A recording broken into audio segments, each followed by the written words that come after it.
Okay students, अब हम लोग आज स्टार्ट करने जा रहे हैं ऑप्टिकल आइसोमेरिज्म। तो ऑप्टिकल आइसोमेरिज्म वैसे हमने थोड़ा सा देखा था इनऑर्गेनिक कंपाउंड के लिए, कोऑर्डिनेशन कंपाउंड के लिए। कोऑर्डिनेशन कंपाउंड जो लास्ट चैप्टर हमने कंप्लीट किया था उसमें, और वहीं पे हमने बताया था वो कंपाउंड जो प्लेन पोलराइज्ड लाइट को क्या करे, सर्टेन एंगल से डेविएट कर दे, उसे हम लोग ऑप्टिकली एक्टिव कंपाउंड बोलते हैं, और वही ऑप्टिकल आइसोमेरिज्म शो करता है। तो थियोरेटिकली चेक करने का अलग तरीका है, और एक्सपेरिमेंटली हम लोग प्लेन पोलराइज्ड लाइट के हेल्प से चेक करते हैं। तो सबसे पहले हम लोग चेक करते हैं PPL, प्लेन पोलराइज्ड लाइट क्या होता है। फुल फॉर्म है इसका प्लेन पोलराइज्ड लाइट।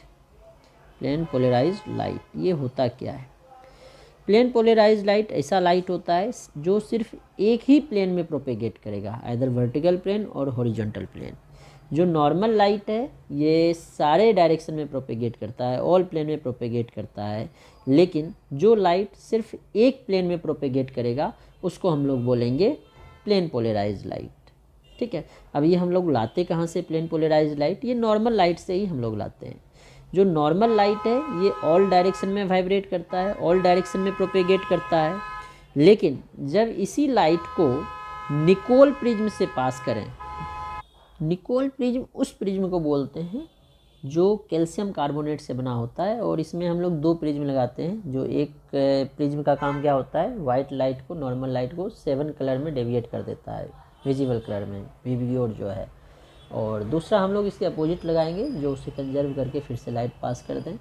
तो जो हमारा नॉर्मल लाइट है ऑल डायरेक्शन में प्रोपेगेट करेगा, वाइब्रेट करेगा। जब इसे हम लोग निकोल प्रिज्म से पास कर दें तो ये सिर्फ एक ही प्लेन में प्रोपेगेट करता है, उसी लाइट को हम लोग प्लेन पोलराइज्ड लाइट बोलते हैं। जैसे देखो मैं यहाँ दिखाता हूँ डायग्राम बना के। जो हमारा नॉर्मल लाइट है ये देखोगे सारे डायरेक्शन में प्रोपेगेट करेगा, इस डायरेक्शन में, इस डायरेक्शन में, ऑल डायरेक्शन में प्रोपेगेट करेगा, सारे डायरेक्शन में प्रोपेगेट करता है जो नॉर्मल लाइट होता है।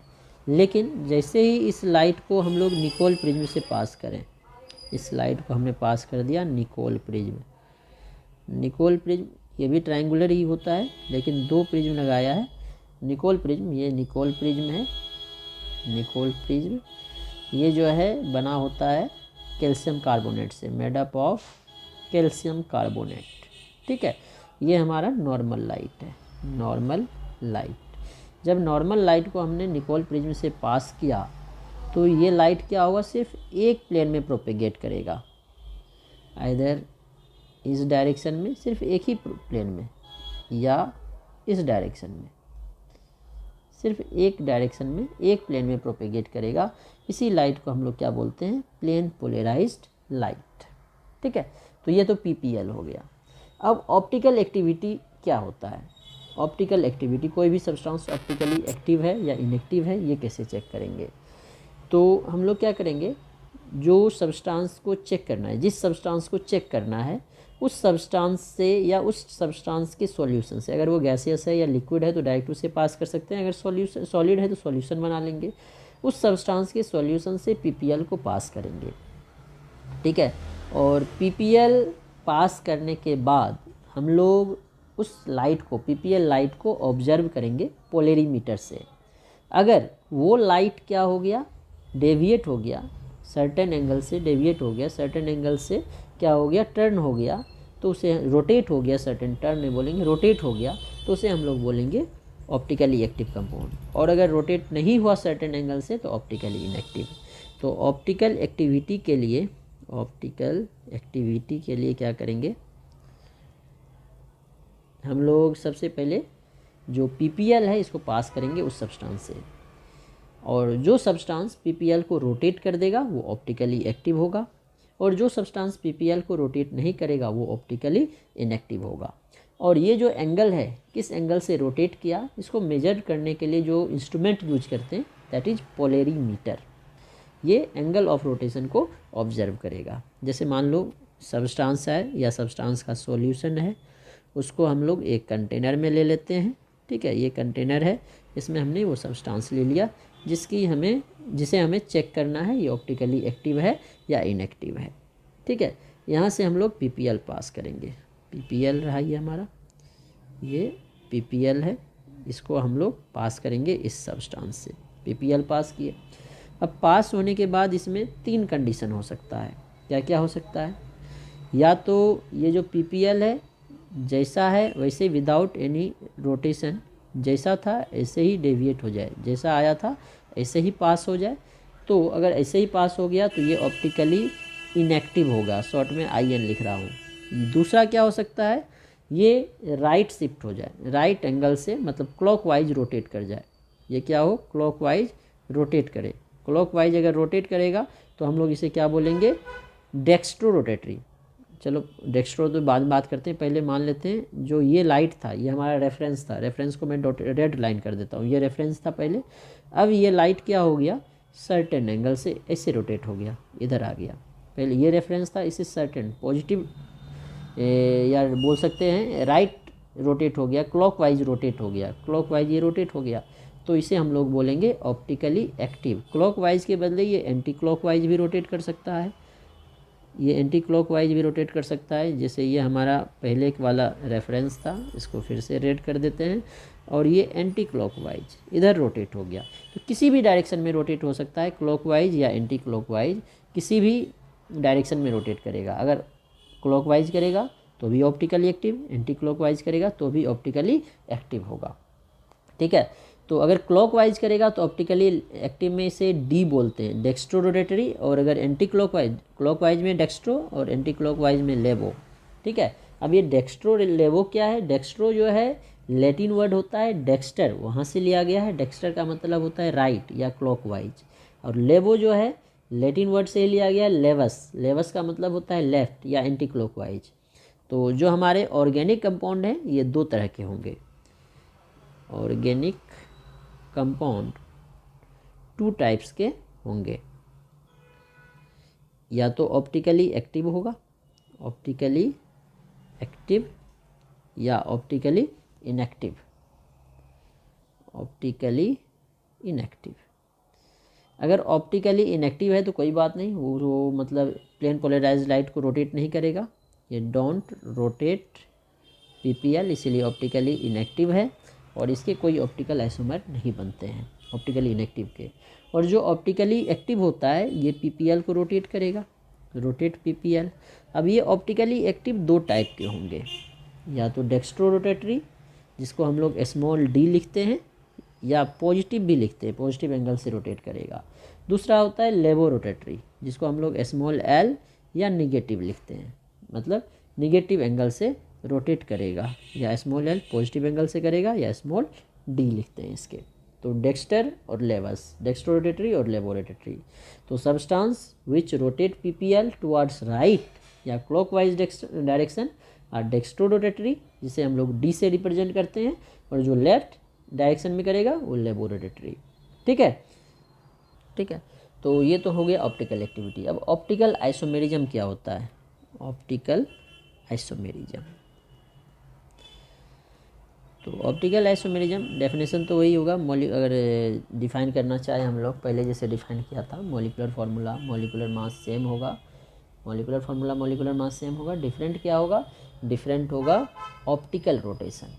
तो जो यहाँ पे D और L आया, प्लस और माइनस आया, ये ऑप्टिकली एक्टिव कंपाउंड होगा, और ये आपस में ऑप्टिकल आइसोमर होगा, और ये प्लस और माइनस एग्जिस्ट करने की टेंडेंसी को हम लोग बोलते हैं ऑप्टिकल आइसोमेरिज्म।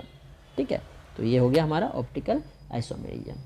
अब जो हमारा कंपाउंड है, मतलब जो ये D है, इसका मिरर इमेज से उस कंपाउंड का L होगा। जैसे मान लो एक कंपाउंड है हमारे पास, फॉर एग्जांपल के लिए मैं ले रहा हूँ H, यहाँ पे Cl, CH3 और C2H5। इसका जो मिरर इमेज होगा, अगर ये पॉजिटिव है तो ये नेगेटिव, ये नेगेटिव है तो ये पॉजिटिव होगा। ठीक है, और इसका मिरर इमेज क्या होगा? Cl इधर आ जाएगा, H इधर आ जाएगा, CH3, C2H5।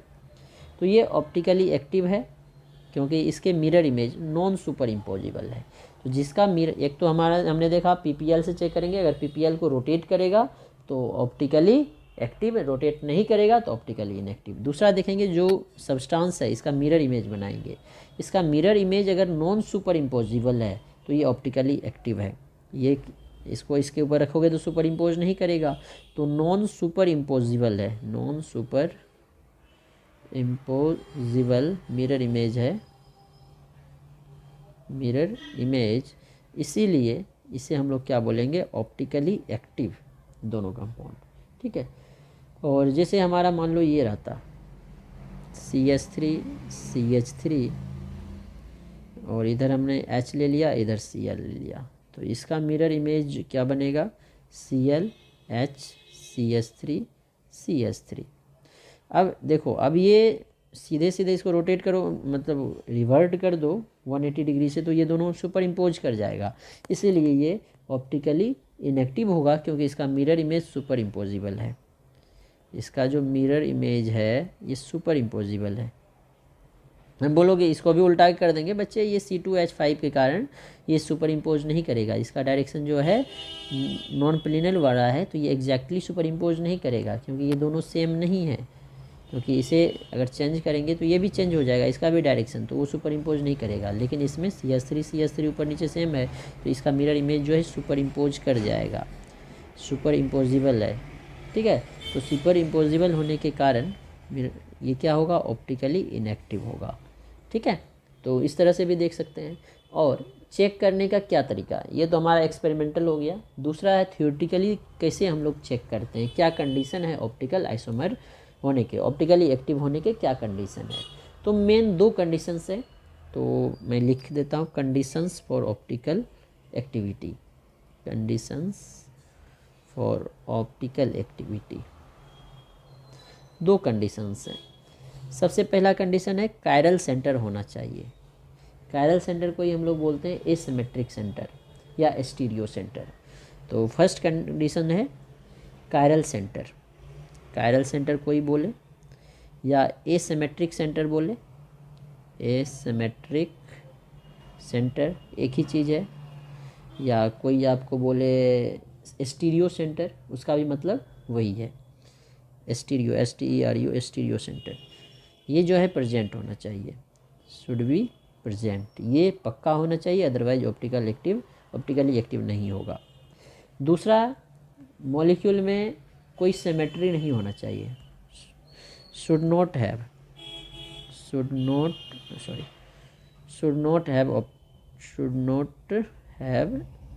Element of symmetry, कोई सिमेट्री नहीं होना चाहिए। अब ये दोनों होता क्या है इसे हम लोग डिस्कस करेंगे। तो सबसे पहला हमने बताया कायरल सेंटर होना चाहिए और सिमेट्री नहीं होना चाहिए। तो सबसे पहले हम लोग कायरल सेंटर देखेंगे होता क्या है, कायरल सेंटर या एसिमेट्रिक सेंटर, जो बोलो, कायरल सेंटर या एसिमेट्रिक सेंटर या स्टीरियो सेंटर, एक ही चीज़ होता है। तो कायरल सेंटर होता क्या है, कायरल सेंटर वो sp3 हाइब्रिडाइज्ड एटम होता है जिसके 4 डिफरेंट एटम या ग्रुप लगे हों, जिसके साथ अगर किसी एटम के साथ 4 डिफरेंट एटम और ग्रुप लगे हो और क्या हो, उसकी हाइब्रिडाइजेशन sp3 है, तो उसे हम लोग कायरल सेंटर बोलेंगे। जैसे अभी हमने बोला था ये ऑप्टिकली एक्टिव है, जैसे ये लिया था, तो इसके साथ देखो इस कार्बन की हाइब्रिडाइजेशन sp3 है, 4 सिग्मा बॉन्ड बना रहा है और चारों ग्रुप डिफरेंट है, 1 2 3 4, इसीलिए ये कायरल सेंटर होगा। इसको हम लोग स्टार से लिखेंगे।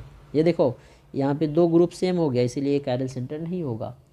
तो अगर चारों ग्रुप डिफरेंट हो और sp3 हाइब्रिडाइज्ड हो तो वो कायरल सेंटर होगा, मतलब चारों W X Y Z चारों डिफरेंट है तो कायरल सेंटर, इसे हम लोग स्टार से लिखते हैं, C स्टार मतलब कायरल सेंटर, एसिमेट्रिक सेंटर। और ये कार्बन है तो इसे कायरल कार्बन बोल सकते हैं। अगर कायरल सेंटर में जो एटम है वो कार्बन है तो कायरल कार्बन हम लोग बोलते हैं।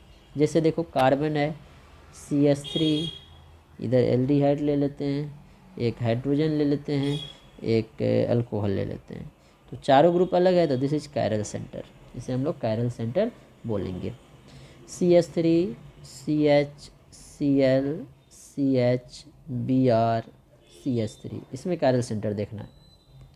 तो देखो इस कार्बन में तो होगा नहीं, तीन हाइड्रोजन सेम है। इस कार्बन को देखते हैं, इसके लेफ्ट साइड में क्या है, मिथाइल है। इस कार्बन को देख रहे हैं, इस कार्बन को, इसके लेफ्ट साइड में मिथाइल है, नीचे एक क्लोरीन है, एक हाइड्रोजन है, एक दूसरा ग्रुप है, तो ये कायरल हो गया।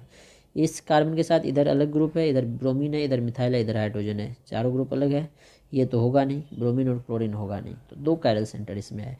और दोनों क्या है, एटम है कार्बन, तो इसे कायरल कार्बन बोलेंगे, 2 है इसमें। जैसे देखो एक दूसरे एटम का भी देखेंगे, CH, Cl, N, H, CH3, एक लोन पेयर। तो देखो ये तो होगा ही नहीं, 3 है। ये इधर क्लोरीन, इसमें देखो इसमें एक क्लोरीन है, एक CH3 है, इधर हाइड्रोजन है, इधर अलग ग्रुप है, तो ये कायरल होगा। नाइट्रोजन में भी 4 ग्रुप है, इधर मिथाइल, हाइड्रोजन, इधर एक लोन पेयर, तो ये भी कायरल होगा। लोन पेयर को भी हम लोग ग्रुप में काउंट करेंगे। तो इसमें कायरल कार्बन तो एक है और कायरल नाइट्रोजन भी इसमें एक है। तो नाइट्रोजन को भी कायरल कार्बन नहीं बोला। कायरल सेंटर 2 है, इसमें एक कायरल कार्बन है, एक कायरल नाइट्रोजन है। ठीक है, इस तरह से हम लोग कायरल सेंटर देखते हैं। देखो अब हम लोग एक इसमें देखते हैं, CH3, CH, double bond CH, single bond CH3, H, CH, double bond CH, single bond CH3। ये तो नहीं होगा, ये नहीं होगा, ये sp2 हो गया डबल बॉन्ड के कारण, ये sp2 हो गया, ये सब तो होगा नहीं। ये हो सकता है, ये भी नहीं होगा, ये भी नहीं होगा, ये हो सकता है।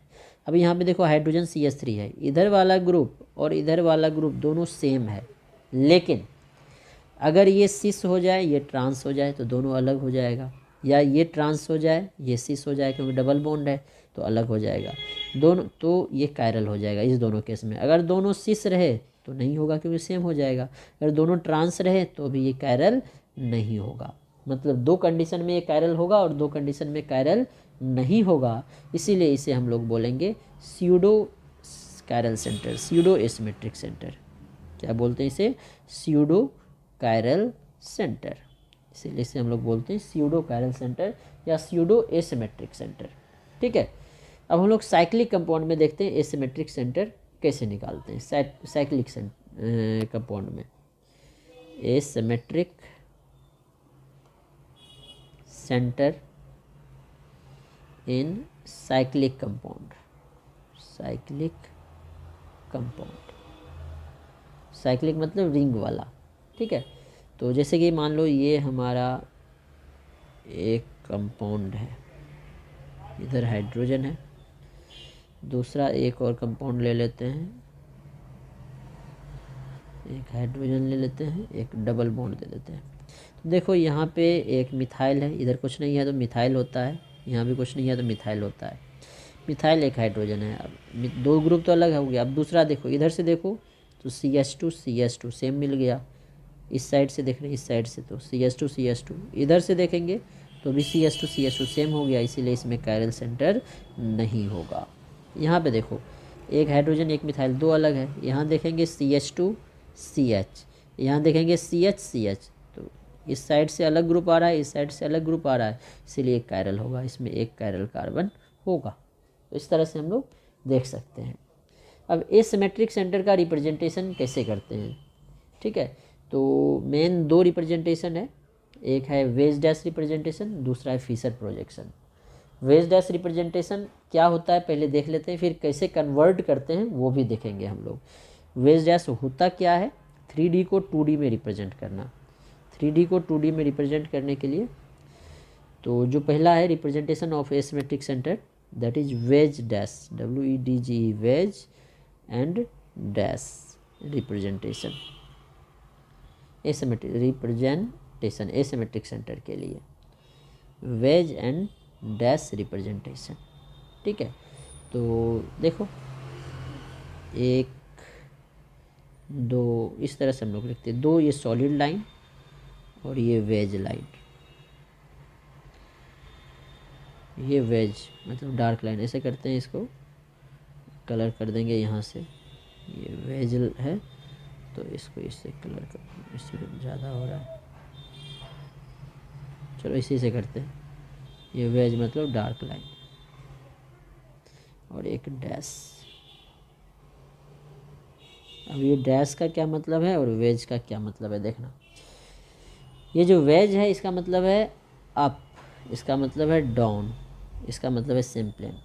जैसे आपका टेबल है, टेबल में सेंटर है, टेबल पे कार्बन है, कार्बन से ऊपर, इस टेबल से ऊपर जो एटम होगा उसको हम लोग वेज पे डालेंगे, जो इस टेबल के नीचे होगा उसको डाउन मतलब इस डैश लाइन पे डालेंगे, और जो टेबल के प्लेन में होगा उसको सॉलिड लाइन पे डालेंगे। ठीक है, जैसे कार्बन है, CH3 एक मान लो, एक C2H5 मान लो, एक मान लो वेज लाइन पे डाल देते हैं, वेज लाइन पे OH और डैश लाइन पे मान लो डाल देते हैं हाइड्रोजन। मतलब टेबल पे कार्बन है, टेबल पे ही कार्बन के साथ CH3 जुड़ा है, C2H5 जुड़ा है, और टेबल के नीचे OH है, टेबल के ऊपर H है। इसका मतलब 3D वाले डायग्राम को हम लोग वेज डैश में इस तरह से रिप्रेजेंट करते हैं। जो डैश लाइन है ये ऊपर, वेज लाइन नीचे, और जो ये दोनों है प्लेन में रिप्रेजेंट करता है जो सॉलिड लाइन पे है। तो एक रिप्रेजेंटेशन हो गया वेज डैश। दूसरा रिप्रेजेंटेशन है फिशर प्रोजेक्शन। दोनों में कन्वर्जन कैसे करते हैं वो भी हम लोग देखेंगे। पहले हम लोग देख लेते हैं फिशर प्रोजेक्शन होता क्या है, उसके बाद कन्वर्जन कैसे करते हैं वो हम लोग देखेंगे। ठीक है, तो अब हम लोग देखते हैं Fischer projection, FISHER, Fischer projection. Fischer projection में हम लोग क्रॉस से रिप्रेजेंट करते हैं, इस तरह से क्रॉस से रिप्रेजेंट करते हैं। ठीक है, इस क्रॉस में इधर नहीं बढ़ाएंगे, ये क्रॉस जो है नीचे बढ़ेगा, इधर बढ़ेगा, ऐसे नहीं करना, ये रिप्रेजेंटेशन गलत है, ये सही है। अगर एक ही है कायरल सेंटर तो एक क्रॉस, दो कायरल सेंटर है तो दो क्रॉस, तीन है तो तीन क्रॉस। ये वर्टिकल लाइन पे क्रॉस आएगा, हॉरिजॉन्टल लाइन पे क्रॉस नहीं आएगा। ठीक है, और जो जैसे ये हमने क्रॉस लिखा है, जो वर्टिकल लाइन पे है वो अवे फ्रॉम ऑब्जर्वर होता है। जो ये वर्टिकल लाइन इस पे है, ये क्या होता है, अवे फ्रॉम ऑब्जर्वर। और जो हमारा हॉरिजॉन्टल लाइन पे है वो होता है टुवर्ड्स द ऑब्जर्वर। मतलब जैसे सेंट्रल एटम कार्बन है, कार्बन से बाहर की तरफ जो कंपाउंड होगा उसको यहाँ और यहाँ रखेंगे, और कार्बन के अंदर तरफ जो होगा उसको यहाँ रखेंगे। और हम लोग CIP रूल पढ़े थे 11th क्लास में ज्योमेट्रिकल आइसोमेरिज्म में। मैं दोबारा आज तो नहीं बता पाऊँगा, वीडियो लंबा बन जाएगा, नेक्स्ट क्लास में बता दूंगा। CIP rule, Cahn Ingold and Prelog rule. इससे हम लोग क्या करते हैं, प्रायोरिटी निकालते हैं ग्रुप का जो इसके साथ जुड़ा हुआ होता है। तो जिसकी प्रायोरिटी ज़्यादा होगी वो जो है वर्टिकल लाइन पे होगा, हाई प्रायोरिटी ग्रुप जो है हमेशा वर्टिकल लाइन पे होगा, और वर्टिकल के टॉप पे होगा, यहाँ पे जिसकी प्रायोरिटी ज़्यादा है यहाँ पे होगी, और जिसकी कम होती है वो जनरली यहाँ पे होता है। तो ये है हमारा फिशर प्रोजेक्शन। जैसे मान लो कोई कंपाउंड, चलो सीधा लाइन करते हैं, ये है यहाँ पे CH3 है, C2H5 को CH2 CH3 लिख देते हैं, क्लोरीन है, हाइड्रोजन है। तो नंबरिंग करो 1 2 3 4, तो क्या हो गया, 2 पे क्लोरीन है, 2 क्लोरो, 4 कार्बन है तो ब्यूटेन। ठीक है, तो इस तरह से हम लोग इसे रिप्रेजेंट करते हैं। अब जो कायरल सेंटर है इसकी जो कन्फिग्रेशन है, दो कन्फिग्रेशन यूज करते हैं। इसी कन्फिग्रेशन में मैं CIP रूल भी बताऊंगा। तो जो एसिमेट्रिक सेंटर है या कायरल सेंटर है, एक ही चीज़ है, एसिमेट्रिक सेंटर, इसकी या कायरल सेंटर कन्फिग्रेशन हम लोग देखेंगे। तो दो कन्फिग्रेशन इसका पढ़ेंगे हम लोग। मेन दो कन्फिग्रेशन होते हैं इसके। एक होता है रिलेटिव कन्फिग्रेशन, रिलेटिव कन्फिग्रेशन जिसे हम लोग D&L कन्फिग्रेशन बोलते हैं। दूसरा होता है एब्सोल्यूट कन्फिग्रेशन। इस पर बहुत ज़्यादा क्वेश्चन आता है एब्सोल्यूट पे, इसमें CIP रूल की ज़रूरत आएगी, इसे बताऊंगा मैं। इसे बोलते हैं R&S कन्फिग्रेशन या S&R कन्फिग्रेशन। इस पर बहुत बार क्वेश्चन आया है कन्फिग्रेशन निकालने के लिए। तो रिलेटिव कन्फिग्रेशन जो है ये एक्सपेरिमेंटली डिटरमाइंड रिलेशनशिप है दो मॉलिक्यूल जो ऑप्टिकली एक्टिव है। ठीक है, क्लियर है। और रिलेटिव कन्फिग्रेशन हम लोग वैसे भी बता सकते हैं, अगर हमें एब्सोल्यूट कन्फिग्रेशन नहीं पता है तो भी हम लोग रिलेटिव बता सकते हैं। ठीक है, और जो D&L है ये हम लोग जनरली ग्लिसरल्डिहाइड या एमिनो एसिड के लिए एक्सप्लेन करते हैं। तो D का मतलब क्या है, L का मतलब है क्या है वो बताता हूँ मैं। जैसे ग्लिसरल्डिहाइड है, जैसे हमारा यहाँ पे CHO है, यहाँ पे OH है, H है, CH2OH है। ठीक है, ग्लिसरल्डिहाइड है। ग्लिसरल्डिहाइड के लिए भी करते हैं, एमिनो एसिड के लिए भी करते हैं, शुगर के लिए भी करते हैं DL कन्फिग्रेशन। अब देखो ये जो CH2OH है, इसके अगर राइट में OH आ गया, फर्स्ट वाला इसके ऊपर है उससे नहीं देखना है, इसके जस्ट एबव वाले कार्बन के राइट में अगर OH आ रहा है तो ये D होगा, इसे D ग्लिसरल्डिहाइड बोलेंगे। और अगर लेफ्ट में आएगा, जैसे H यहाँ रहेगा, OH इधर रहेगा, ये एक्सपेरिमेंटली डिटरमाइंड है। ठीक है ना, CHO और CH2OH। अगर OH लेफ्ट में आएगा तो इसे एल ग्लिसरल्डिहाइड बोलेंगे। डी ग्लिसरल्डिहाइड में OH जो है राइट में आता है और एल ग्लिसरल्डिहाइड में जो OH है वो लेफ्ट में आता है। सिमिलरली हम लोग एमिनो एसिड के लिए भी कर सकते हैं। जैसे मान लो NH2 है, यहाँ जैसे यहाँ पे OH के लिए किया, वहाँ पे NH2 के लिए कर लेंगे। जैसे COOH है, इधर CH3 है, H है, NH2 है, तो NH2 लेफ्ट आ गया तो ये L हो गया। इस एमिनो एसिड का नाम होता है एलानीन। बायोमोलिक्यूल्स में हम लोग पढ़ेंगे, वैसे जो बायो वाले होंगे 11th में पढ़ा होगा, एलानीन है। अगर NH2 लेफ्ट साइड रहे तो L, अगर NH2 राइट साइड हो जाता तो इसे ही बोलते D।